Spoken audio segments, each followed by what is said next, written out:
इस कार्यक्रम के पुण्यार्चक हैं माता पिता श्रीमान रूपचंद जी जैन, श्रीमती कमला जैन, दिनेश जैन, रेखा जैन, दिवेश जैन, दिशा जैन, गंगवाल परिवार, प्रवासी मुंबई, निवासी ब्यावर।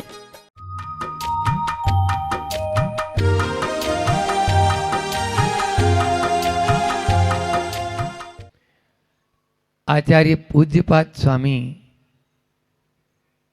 द्वारा रचित यह है समाधि तंत्र। इसमें विगत 10-12 दिनों से बहिरात्मा का क्या स्वरूप होता है यह बात चल रही है आज उपसंहार के रूप में, और अंतरात्मा की पहचान किस प्रकार से हम कर सकते हैं, इन दोनों बातों को लेकर आज पूज्यपाद स्वामी के चरणों में बैठेंगे अपन।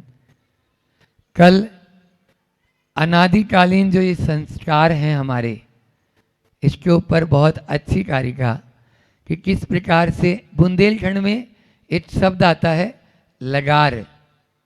लगार लगार होती है कोई भी पात्र आदि में, उस लगार के कारण जैसा होता है वैसा ही हो जाता है।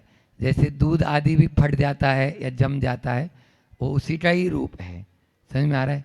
या आँव की शिकायत होती है ना, आँव, पेट में आँव बनती है, तो जो खाएगा उसका उसी रूप परिणत हो जाए, पचेगा नहीं, वो आँव के रूप में।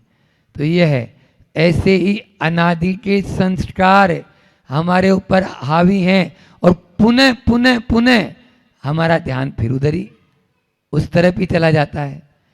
ये जो है शरीर को आत्मा और आत्मा को शरीर मानना, यह अनादि से हम ऐसे ही करते आ रहे हैं, इसलिए वह संसार और हमारा बढ़ता हुआ चला जाता है। कल 4 संज्ञाओं की बात की थी, आहार संज्ञा, भय संज्ञा, मैथुन और परिग्रह संज्ञा। आहार संज्ञा के बारे में देखो, जो जितना खाएगा ना, कल भी बोला था, वो उतना ही ज़्यादा दुखी है। इसलिए ऐसा मत मानो कि हम ज़्यादा खाएंगे तो ज़्यादा सुखी हो जाएंगे। ये पहले अपने कंसेप्ट को क्लियर तो अपन करें, नहीं तो मूल में ही भूल है ना। अभी तो ये है कि हम नहीं खाएंगे तो हमारी कमजोरी आ जाएगी। ये जो कंसेप्ट है इसको थोड़ा सा अपने से आता है, हम भी, हमारे ऊपर भी वही हावी है। हम ऐसा मत समझो आपको उपदेश दे रहे हैं, मेरे ऊपर भी वही हावी। थोड़ा सा कर लेता हूँ उपवास, उसी दिन ये रोने लग जाता है, लेकिन इसको फिर बोलते हैं कि भैया तेरी ये मेंटिलिटी ऐसी बना ली तुमने, वातावरण से तो ग्रहण कर ही रहा है, आप क्या सोच रहे हो। इसलिए ऐसा मत समझो, अपन क्या है केवल उसी में ही बस ज़्यादा खाना और ज़्यादा सोना। अभी कल या परसों चाटी भी आए थे, बहुत अच्छा दोहा उन्होंने मूलाचार्य क्लास में पढ़ा था कि कम खाना, योग सारथी महाराज का ये, कम खाना, कम सोना, कम दुनिया से प्रीत और कम राखो दुनिया से संबंध, यही योगी की रीत। योगी की रीत यही है बस। इसलिए वहाँ पर आता है ना कि थोड़ा खाओ, हाँ, और थोड़ा सो, थोड़ा बोलो, हाँ, ये सब चीज़ें योगी के अंदर घटित होती है। उसी योगी के मार्ग पर अपन को बढ़ना है। वैसे भी कहा गया है कि 1 बार खावे योगी और 2 बार खावे भोगी और बार खावे और रोगी। रोगी है वो, बार बस जब जैसे वो गाय होती है ना, हाँ, मुंह मार दिया उसमें, जो चीज़ आई वही, चना दिखा चना, मटर दिखा मटर, परवल दिखा परवल, कुछ भी खा जाएगा। तो वो नहीं, ऐसा यदि बार करेंगे तो इसके माध्यम से अनेकों बीमारियां भी आपको होगी। और शरीर देखो, शारीरिक दृष्टि से भी आनी है और धार्मिक दृष्टि से तो है ही, क्योंकि हम केवल इस शरीर की ओर ही बार बार अपना ध्यान ले जाते हैं। इसलिए जीने के लिए मत खाओ। क्या बोला? तो क्या खाने के लिए जियो? ये तो उल्टा हो जाएगा ना। ये लोग बोले जीने, खाने के लिए जो है मत जियो, केवल जीने के लिए खाओ बस। जीने के लिए अपन को जितना जरूरत है काम चल गया, उनोदर में अल्पा।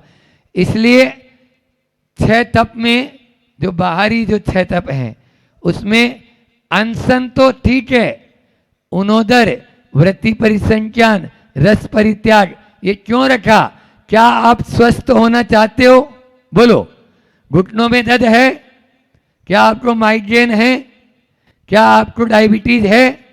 तो बस ये 6 प्रकार की आपकी समस्या, हमारी तपस्या, हमारी तपस्या को ले लो, आपकी समस्या को निजात मिल जाएगा हमेशा हमेशा के लिए, बिना औषधि, बिना कोई चिकित्सक चीर फाड़ किए हुए, बिना ऑपरेशन। समझ में आ रहे हैं? लेकिन इसको क्यों रखा? इसीलिए रखा है। और अभी तो चातुर्मास चल रहा है, इसमें जठराग्नि मंद हो जाती है। हाँ, इस पर यदि आप ज़्यादा लोड देंगे ना तो फिर ओवरलोड गाड़ी का क्या हाल होता है, वो चक्का भी फट जाते हैं, टायर भी फट जाते हैं उसके। इसलिए ज़्यादा, अभी ये जो सूरज है ना वो नहीं आ रहा, सुन रहे हो? तो नवले भैया, तो सूरज नहीं आता तो हमारी जो जठराग्नि है वो भी प्रदीप्त नहीं होती, इसलिए मंदाग्नि का ही सीजन चलता है। इसलिए अभी जिनसे कभी उपवास नहीं बनता है वो इस मौसम में उपवास करना शुरू करें, धीरे धीरे।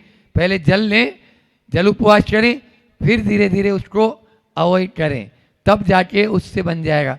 वो चाहे सर्दी और गर्मी के मौसम में मैं उपवास शुरू कर लूँ, नहीं कर पाएगा।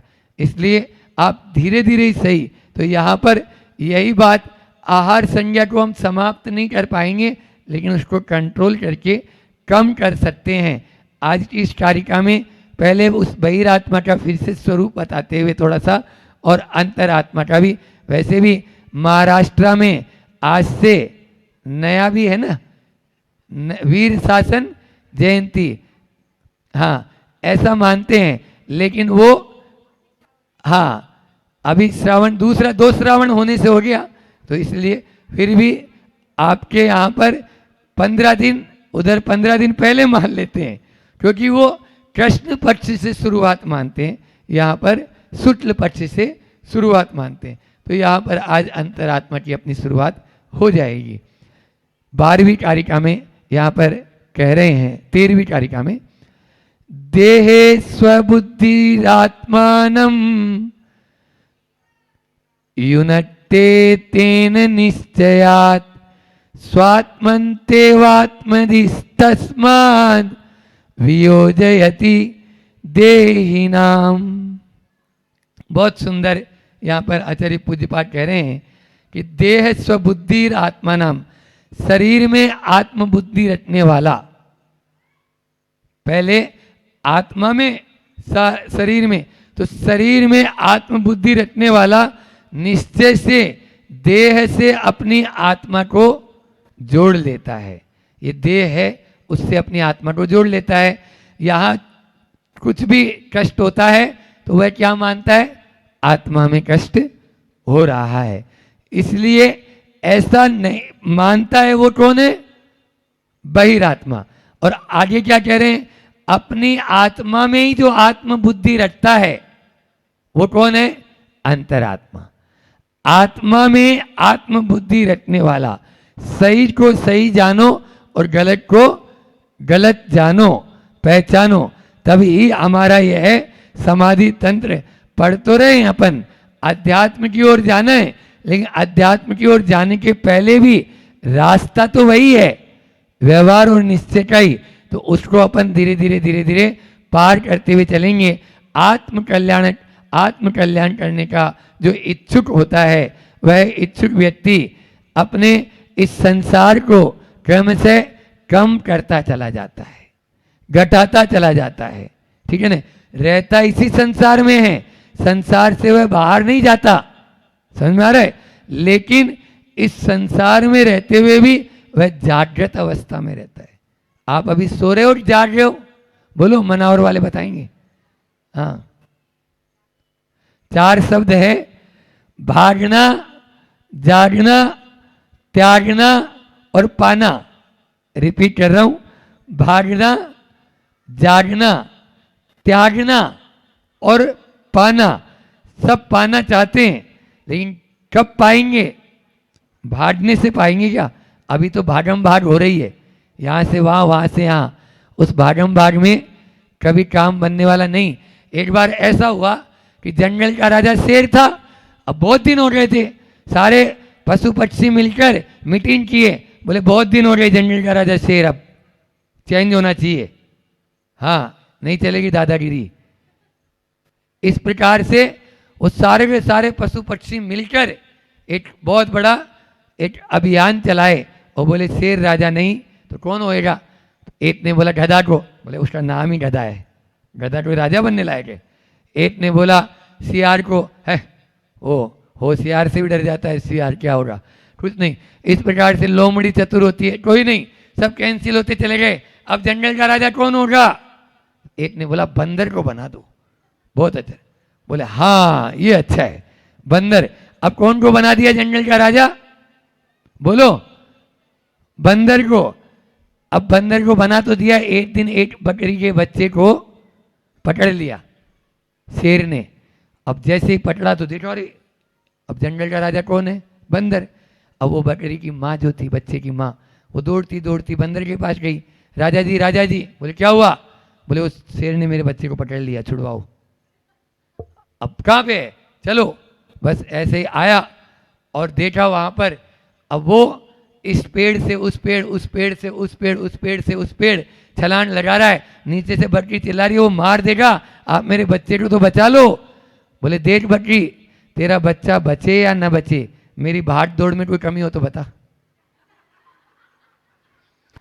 मेरी भाग दौड़ में कोई कमी, अब मैं कैसे जाऊं वहां पर? मैं जाने आज के इंसान की लगभग स्थिति, हंसी तो आ रही है लेकिन हंसो मत, यहां पर तो यही है। पहला है भागना, भागो मत और भोगो मत। भागना भी नहीं है, संसार से भागना नहीं और संसार को भोगना नहीं। तो क्या करना महाराज? तो दूसरे नंबर पे दिया ने, संसार से जागना, जागो। अभी तो मोह नींद से उठ रहे चेतन, तुझे जगावन, एलोरा वालों तुझे जगावन को आए हैं। तो इसलिए अपन को मोह निद्रा को त्यागना होगा। अनादिकाल तन की नींद तो थोड़ी है, क्या बोला मैंने? तन की नींद तो थोड़ी है, लेकिन ये मन की नींद है ना, ये बिल्कुल हमेशा आपको सुलाए रखती है। मोह रूपी जो नींद है वो अनादि से चली आ रही है। चेतना की जो नींद है उस निद्रा को त्यागो, तभी ही हमारा काम हो गया। इसलिए जागो, जागेंगे, फिर जागने के बाद में अकेले जागने से काम नहीं चल जाएगा। फिर क्या करना पड़ेगा? हाँ वही शुद्ध भोजन करना है घूम फिर के। तो इसलिए त्यागो। क्या कल आए, नाम नहीं बोल रहे, बोल देते हैं कि महाराज जी रात्रि में चारों प्रकार का आहार का त्याग। मैंने बोला प्रवचन का ऐसा ही प्रभाव पड़ना चाहिए। निश्चित रूप से एलोरा वाले सुन भी रहे हैं और त्याग भी कर रहे हैं। बैठे हैं यहीं पे नवले जी सर, उन्होंने कहा कि महाराज जी पानी भी हम सूर्यास्त के बाद नहीं लेंगे। ये होता है और ये तभी होगा। हाँ ताली बजा रहे हैं तो ऐसे बजा रहे हैं जैसे बिल्कुल धीरे धीरे, इससे अच्छा तो गुरुकुल के बच्चे बजा लेते हैं। चलो, तो भागना, जागना और त्यागना, बिना त्याग के आज तक कोई पाया नहीं है। बादल होते हैं ना, बादल कैसे नजर आ रहे हैं अभी? काले काले। यदि वही पानी बरसा देते हैं तो कैसे नजर आने लगते हैं? सफेद सफेद। आप काला होना चाहते हो या सफेद? बोले महाराज जी हमारे यहाँ तो काला बहुत सारे हैं। हाँ, चाहे मनोहर जी काला हो चाहे कोई मनोज जी काला हो, तो वो काला नहीं, सफेद होना है। और सफेद के लिए एक ही बात है, उसको जलाना जरूरी है। जब तक जलाएंगे नहीं तब तक आप बस सफेद। कोयला भी काला होता है लेकिन उस काला को सफेद तभी करना है जब त्यागना। तो भागना, जागना, त्यागना और पाना। आज हमने इसलिए शॉर्ट में लिया है, एक हाई को बाद में लेंगे। पहले पद्यानुवाद। हमारी दीदी बोलती है कि महाराज पद्यानुवाद रह जाता है आचार्य श्री जी का। 3 दिन का पद्यानुवाद जो पेंडिंग है, आज तीनों दिन का अपन ले लेते हैं। 11वीं 12वीं और 13वीं कारिका का पद्यानुवाद। आपके हाथ में पुस्तक हो तो आप भी पढ़ सकते हैं।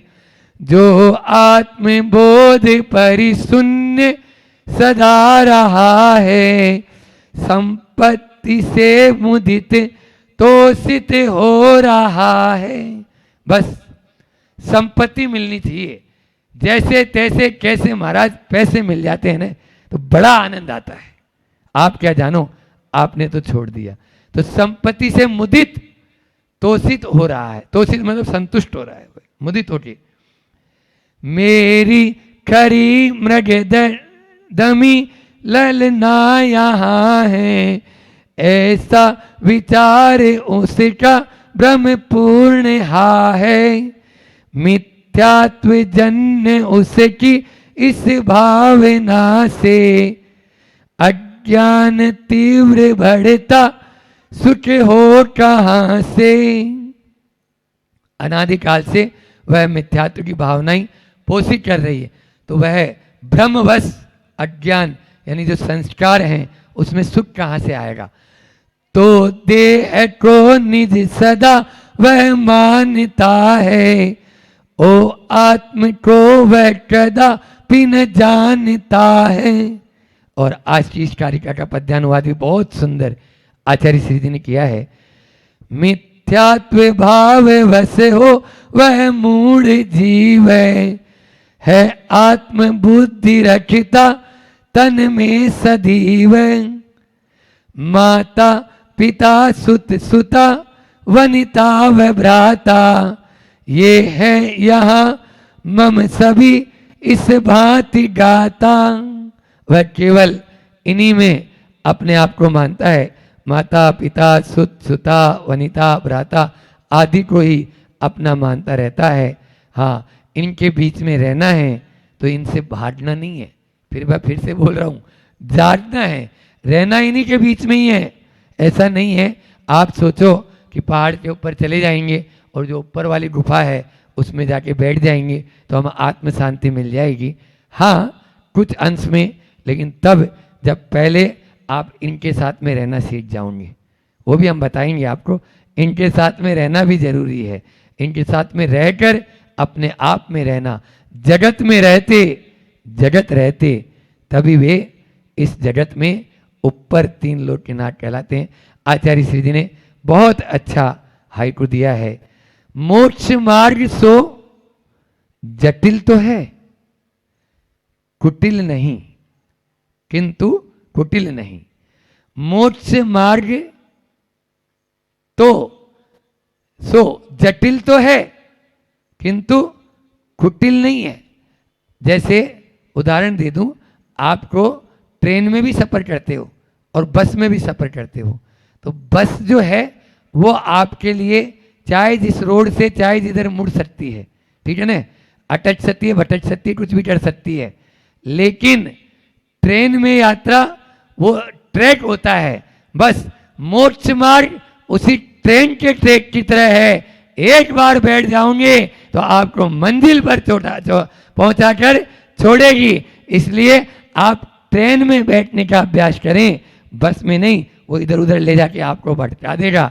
बस मोक्ष मार्ग वह जटिल थोड़ा हो सकता है, लेकिन कुटिलता उसमें बिल्कुल भी नहीं है।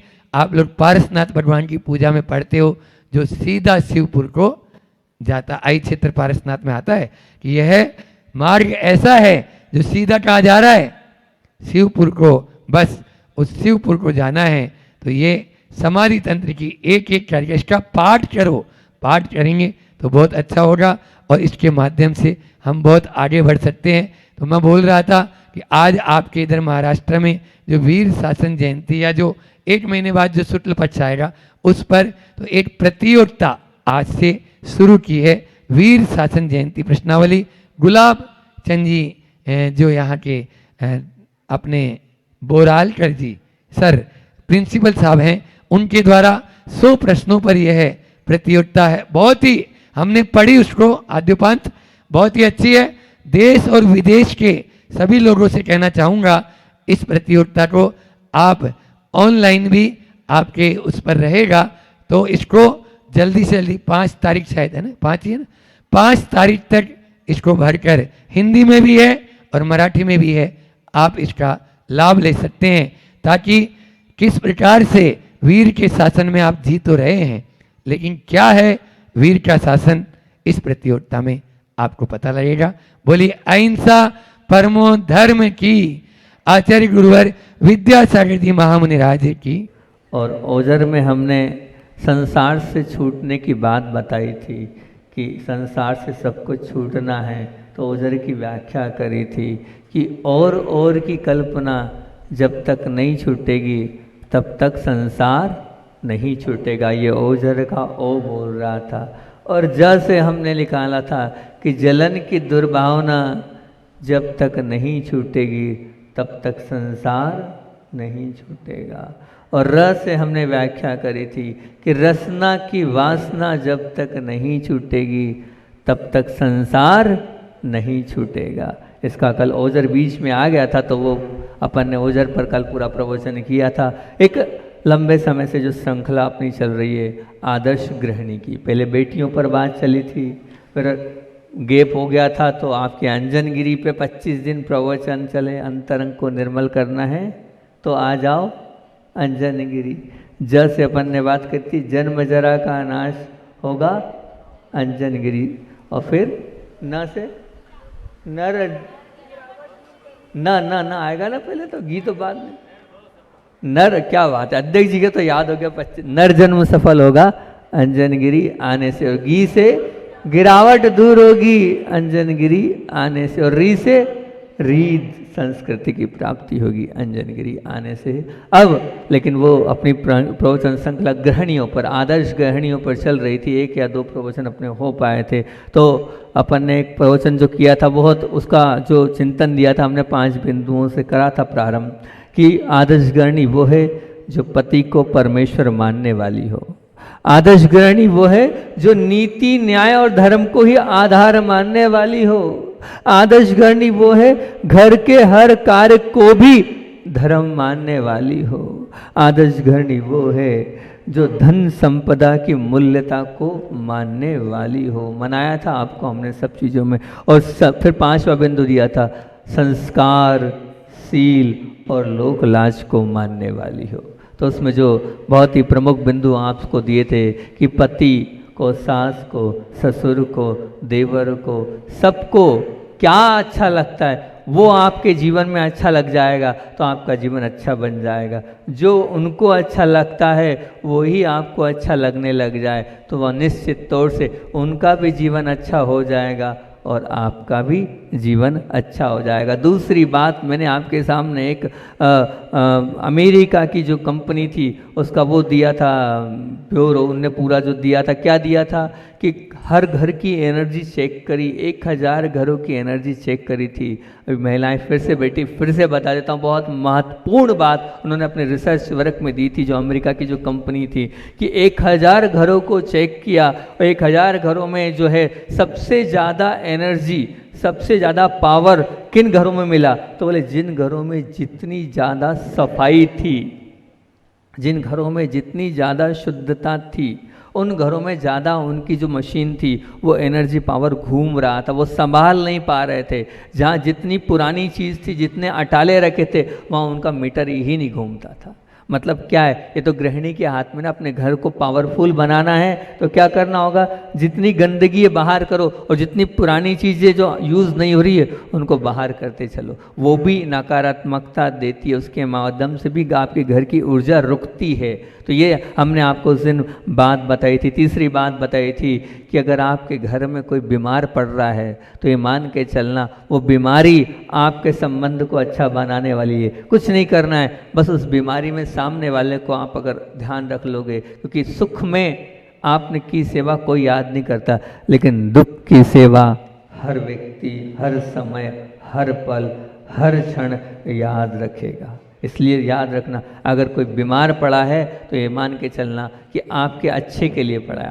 आपको तो पुण्य कर्म करने का मौका मिला है, वही आवृत्ति करने का मौका मिला है, उससे पीछे मत होना। और फिर हमने आपसे बात करी थी कि अपने बच्चे तो हैं, लेकिन अपने बच्चों से ज़्यादा अपने बच्चों को बाद में देखना और अपने देवर के, अपने जेठ के बच्चों को पहले महत्व देना। निश्चित तौर से उनके बच्चों को अपना मानोगे तो सबको आप अपना बना लोगे, ये बात बोली थी। और फिर उसके बाद मूलाचार की वो जो 10 बातें थी वो फिर से बोलूँगा, बहुत अच्छी है। मैंने मूलाचार की वो जो गाथा है वो आप लोगों के बीच में रखी थी। अभी समाचार प्रकरण चल रहा है, उस समाचार प्रकरण में साधुओं को कैसे रहना चाहिए संग में, वो 10 बातें, 10 सूत्र हमारे लिए मूलाचार में बोले थे, उसकी गाथा भी बोली थी। और वो 10 के 10 फिर से एक बार रिपीट कर लूँगा, जीवन में वो बहुत काम के हैं। सबसे पहले हमारे लिए बताया इच्छाकार।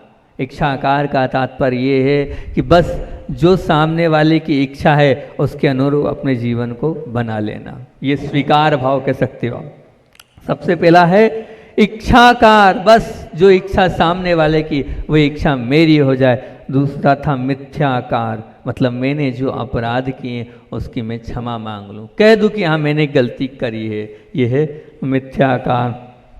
तीसरा था तथाकार। तथाकार मतलब जो आपने कहा वही ठीक है, आप जो कह रहे हो वही सब कुछ ठीक है, आपने गलत नहीं कहा है, ये तथाकार मतलब उसमें आपने स्वीकृति प्रदान कर दी। चौथा था निषेधिका, निस्सही निस्सही निस्सही, मतलब कहीं भी आप जा रहे हो अंदर तो पूछ कर आप अंदर जा रहे हो, असही असही असही तो पूछ कर आना, आना और जाना ये अगर आपका पूछ के हो गया तो फिर झगड़ा ही नहीं होगा। यही तो बात है, ना तो आप बताते हो कब जाते हो, अपने मन से जा रहे हो और मन से आ रहे हो, इसीलिए तो घर में झगड़ा हो रहा है। हमारे को भी कहा है कि कहीं जाओ तो निश्चय करो, कहीं आओ तो असही करो, ये हमारे लिखा है। मैंने आप लोगों से भी कहा है निश्चय असही आप भी कर लो, आप भी कर लोगे तो कोई भी आपकी बाधा विघ्न, आपको कोई भी भूत प्रेत नहीं लगेंगे। फिर उसके बाद ही अप्रक्षा।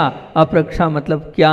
अप्रक्षा से तात्पर्य ये है, हमारे लिखा कोई योग कर रहे हो, कोई पठन का कार्य कर रहे हो, तो वो जो विशेष क्रिया कहीं आपको तप करने जाना हो तो अप्रक्षा पूछ कर करो कि क्या मैं ये कर सकता हूँ, क्या मेरे करने योग्य, इतना ही तो करना है। पूछ का ही तो जमाना है और किसी का कुछ जमाना नहीं। अप्रक्षा। फिर प्रतिप्रक्षा, मतलब प्रतिप्रक्षा से तात्पर्य यही था कि आपने फिर दोबारा पूछा, कोई उपकरण ले लिया था, कोई वस्तु ले ली थी, कुछ मांग करी थी, पुनः पूछना। एक बार पूछ लिया नहीं, बार बार पूछना, जितनी बार पूछोगे उतना अच्छा है। उसमें ये भी एक गाथा आपके बीच में रखी थी हमने कि हमारे लिए कहा एक बार नहीं, 2 बार नहीं, 3 बार नहीं, 6 बार तक पूछने के लिए कहा है। बोले क्यों, ऐसा क्यों, बार बार क्यों पूछ रहे हो? बोले आपका उत्साह और आपकी बड़ों के प्रति विनय रहेगी कि नहीं ये बिना पूछे नहीं करता है, तो फिर 6 बार पूछने के लिए हमारे लिए आया है, तो आप भी पूछ सकते हो, पूछोगे तो बहुत अच्छा। और 8वां था छंदन। छंदन का तात्पर्य ये बस उनके अनुकूल आचरण करना, उनके अनुकूल जो वो कह रहे हैं, वो जो मान रहे हैं, वो जो समझ रहे हैं वैसे अपने आप को बना लेना। और फिर था निमंत्रणा। 9वां था निमंत्रणा। मतलब निमंत्रणा के का तात्पर्य क्या था? हमें कुछ चाहिए, पेन चाहिए, पेंसिल चाहिए, कुछ चाहिए तो उसको बहुत सत्कार पूर्वक, बहुत विनय पूर्वक निवेदन करना कि हमें ये चीज़ चाहिए। ऐसी कोई बहू है कि बहुत निवेदन करके अपने ससुर से कहती हो, सास से कहती हो कि हमें ये आवश्यकता है, ये ला के दे दो, आप बोलते हो? अरे आप तो खुद ही ले आते हो, बोलने की तो बात दूर, आप स्वयं ले आते हो। लेकिन निमंत्रणा में यहाँ साधु के लिए कहा है तो मैंने आपको घटा दिया कि आप बहुत याचना पूर्वक, बहुत सत्कार पूर्वक अपने सास से, अपने ससुर से कहें। कल परसों हम थे ऑफिस में तो एक बहन आई थी, विवाह के लिए, विवाह होना था, हमने 4-5 चीज़ें बताई, तो उसमें यही बताया कि ध्यान रखना तुम्हारे पास खूब पैसा हो लेकिन फिर भी तुम अपने पति से मत मांगना, अपने ससुर से मांगना, अपने सास से मांगना, जो भी लेना हो ले लेना, भले वो 5,000 जो और 10,000 की, लेकिन मांगना उनसे ही। उनसे मांगोगे तो बहुत विनय होगी, उनके प्रति आपकी क्या होगा, बहुमान झलकेगा। उनसे मांगना बहुत अच्छा है कहलाएगा। और 3-4 चीज़ें बताई थी, उनसे यही कहा था अब तो तुम पराए घर की हो रही हो, पराए घर की हो रही तो इतना ध्यान रखना, चाहे जैसा भी हो तुम्हारा पति, चाहे जैसी भी हो तुम्हारी सास, चाहे जैसे भी हो, अभी तो तुम्हें बहुत अच्छा लग रहा है लेकिन वो बाद में बुरे लगेंगे, तो वो बुराइयों को कभी अपने घर में मत बोलना, अपनी माँ को मत बताना, अपने पिता को मत बताना, अपने भाई को मत बताना, अपनी बहन। इतना सा नियम ले लो सच में। और फिर मैं किसको शेयर करूँगा? आ जाना, हम शेयर करने के लिए बैठे हैं, हमें शेयर कर लेना। ऐसी जगह शेयर करना जो तुम्हें सही रास्ता दिखाए, तुम्हें भटकाए और तुम्हें अटकाए और तुम्हें जीवन में रुलाए नहीं। तो तुमने अपनी माँ को बता दिया, माँ ने कहा छोड़ दे, और छोड़ दे। छूट के आ गए। तो ऐसा काम मत करना। ये मैं 4-5 चीज़ें जो आती हैं उनको 4-5 अपने हिसाब से नए दे देता हूँ, उनके हिसाब से देखिए कि ये किस प्रकार की है। तो ये फिर 10वां बहुत महत्वपूर्ण है, ये सबके जीवन में हो जाए तो सच कह रहे हैं। ये 1-2 10वां बताया है आचार्य भगवान ने हमारे लिए उपसंपत। उपसंपत से कहाँ है ये? उपसंपत में ये बोला है आचार्य श्री जी ने वहाँ मूलाचार में कि मैं आपका ही हूँ, मेरा रोम रोम आपका है, मेरे अंदर एक एक खून का कतरा आपके लिए समर्पित है। क्या बताओ, ऐसा समर्पण आपने अपने सासू के प्रति, अपने ससुर के प्रति, अपने जेठ के प्रति किया है? इतना विश्वास उनको है कि ये है और ये खड़ी है, ये मेरे लिए खड़ी है इतना समर्पण। अगर ये इसको कहते हैं उपसंपत। ऐसा उपसंपत अगर आपके जीवन में आ जाएगा तो निश्चित ये मान के चलना आपका जीवन बहुत उत्कृष्ट बन जाएगा। ये साधुओं के लिखा है, पर मैं इसको 10 को, इच्छाकार को, मिथ्याकार को, तथाकार को, निषेधिका को, असिका को, अप्रक्षा को, प्रतिपक्षा को, छंदन को, निमंत्रणा को और उपसंपत को आप लोगों के जीवन से जोड़कर मैंने बता दिया है। तो 10 चीज़ अगर आपके जीवन में हो जाए तो बहुत अच्छी बात हैगी। फिर आगे और मैं ये बोल रहा हूँ कि आप लोग जब बाहर जाते हैं, निश्चित तौर से ये भी मैं इसलिए बोल रहा हूँ कि एक बहन से हमने कहा था, तो वो जो बहन है वो उस बहन का मतलब थोड़ा सा व्यवहार नहीं अच्छा था अपने ससुराल, बोलते ना, ससुराल में। तो हमने उससे यही बोला कि आप ध्यान रख लिया करो ना, थोड़ा सा पूछ लो, परख लो तो क्या हो जाएगा। बोले क्या पूछ लो, वो तो कोई रिस्पॉन्स देते नहीं है। मैंने उनसे कहा जब वो अस्वस्थ हो जाएं या कुछ ऐसा रहे तो उनसे पूछ परख कर लिया। आप बाहर चले जाओ तो आपने औषधि का पूछ लिया, बस थोड़ा सा व्यवहार चेंज किया। जैसे मान लीजिए वो अपनी मायके गई तो मायके से दिन में 3 बार यही पूछती, आपने औषधि ले ली, आपने भोजन कर लिया, आपको कोई तकलीफ तो नहीं हो रही, इतना ही पूछा है। और बोले व्यवहार अच्छे हो गए। तो जब भी आप बाहर जाओ तो बाहर जाने के बाद कम से कम अपने सास ससुर का भोजन तो पूछ लो, औषधि तो पूछ लो कि आपने लिया नहीं लिया, कोई तकलीफ तो नहीं, कोई कष्ट नहीं। इतना कर लोगे तो सब अच्छा हो जाएगा। लेकिन इतना हाँ हो कहाँ पाता है। दूसरों से तो बात करेंगे हम, पर अपनों से बात करने का समय हमारे पास नहीं है। अपने हमें पराये लगते हैं और पराये हमें अपने लगते हैं, इसलिए हम दुखी हैं। सच बोल रहा हूँ मैं, अपने हमें पराये लगते हैं और पराये हमें अपने लगते हैं, इसलिए हम कष्ट में हैं और कोई बात नहीं है। ये सबसे बड़ी बात हैगी। और बाहर मैं तो ये तो कहता हूँ कि आप बाहर भी जाओ तो बाहर जाओ तो सबसे अच्छा ये कि जब बाहर जाओ तो सबके लिए कुछ ना कुछ लाओ। इससे प्रेम, इससे वात्सल्य अपने आप बढ़ता चला जाएगा। और अपना बिंदु चल रहा है क्या कि घर के हर कार्य को ही धर्म, जो घर का हर कार्य को भी धर्म मानना। तो जो आप भोजन बनाते हो, वो जो आप भोजन बना रहे हो, उस भोजन को आप क्या मान रहे हो? बनाना पड़ता है या बनाना पड़ेगा, ये छोड़कर आप ये मानो जैसे मैं पूजन करती हूँ, इतनी आस्था के साथ, इतनी श्रद्धा के साथ, उस भाव के साथ अगर आप भोजन कर्तव्य मानकर करोगे तो भोजन जो है वो क्या बन जाएगा? वो अमृत बन जाएगा। वो भोजन ही अमृत बन जाएगा। उस भोजन में अमृत आप घोल सकते हो अपनी भावनाओं के माध्यम से, लेकिन वो नहीं है। वो आपके अंदर सिर्फ एक मन से करना पड़ता है, वो भावना है। वो करना पड़ता हट जाएगा और कर्तव्य मान के अगर आप करोगे तो सचमुच में वो भोजन अमृत का रूप, औषध का रूप ले लेगा, औषध बन जाएगा। और जब आप भोजन बनाते हो तब उस वक्त, क्योंकि जिस वक्त आप जो कर रहे हो उस वक्त उस जो कार्य आप कर रहे हो उनकी उस कार्य में पूरी वाइब्रेशन जाएगी। अब जब आप भोजन बना रहे हो तो आप भक्तामर का पाठ सुन सकते हो, मेरी भावना सुन सकते हो, 12 भावना सुन सकते हो। ये पाठ, ये स्तोत्र, ये मंत्र का जाप करते करते अगर आप भोजन बनाओगे तो उस भोजन में वो वर्गणाएं, वो भावनाएं जाएगी, वो स्वस्थ भी होंगे। और अब प्रैक्टिकली ऐसा होता है कि आप भोजन तो बना रहे हो, फिर भी उसके बावजूद भी अधिकतर भोजन बाहर का पसंद है। क्यों पसंद है? क्योंकि वो टेस्ट आप नहीं दे पा रहे हो। तो वो टेस्ट क्यों नहीं दे पा रहे हो? क्योंकि आप टेस्ट इसलिए नहीं दे पा रहे हो कि अंदर से आपकी इतनी रुचि नहीं है, अंदर से इतनी इच्छा नहीं है, इसलिए आप वो टेस्ट नहीं दे पा रहे हो। अरे वो जो आपका होटल वाला है उसके पास तो सिर्फ क्या है, वो तो बना रहा है, लेकिन अगर आप परिणामों से, अंतरंग से अगर बनाओगे तो होटल से अच्छा दे सकते हो।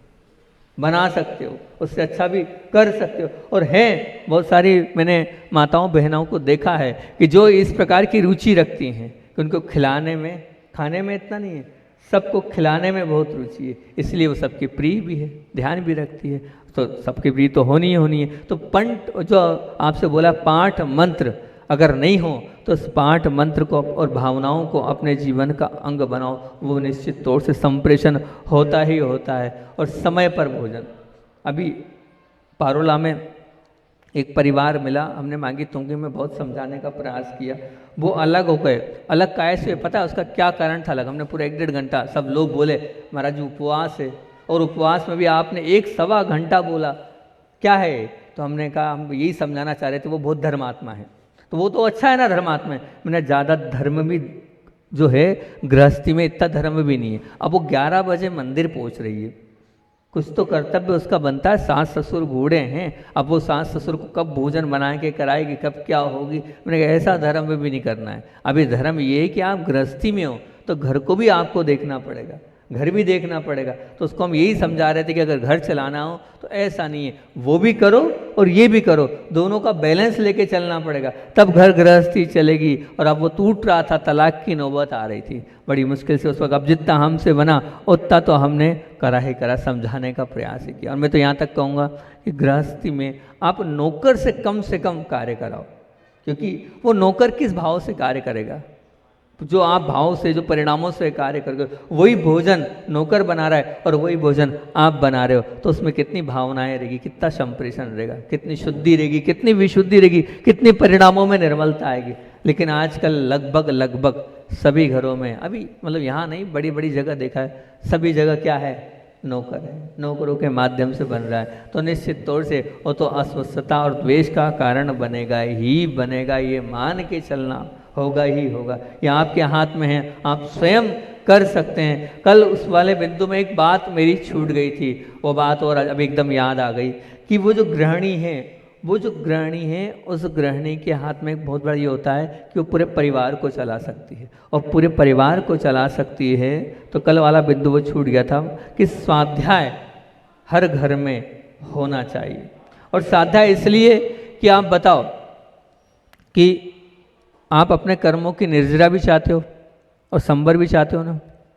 संबर निर्जरा का अर्थ समझते हो आप लोग क्या होता है? संबर किसको कहते हैं? कर्मों के आने के द्वार को रोकना क्या है? संबर। और निर्जरा किसको बोलते हैं? जो कर्म हैं उनका निकलना, ये निर्जरा। क्लियर है? आप संवर भी चाहते हो, निर्जरा भी चाहते हो। अब संवर और निर्जरा के लिए आचार्य भगवान से सूत्र पूछा तो उन्होंने कहा तपसा निर्जरा च। मतलब क्या?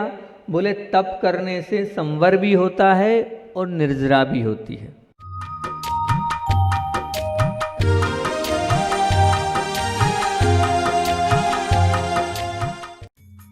इस कार्यक्रम के पुण्यार्चक थे माता पिता श्रीमान रूपचंद जी जैन, श्रीमती कमला जैन, दिनेश जैन, रेखा जैन, दिवेश जैन, दिशा जैन, गंगवाल परिवार, प्रवासी मुंबई, निवासी ब्यावर।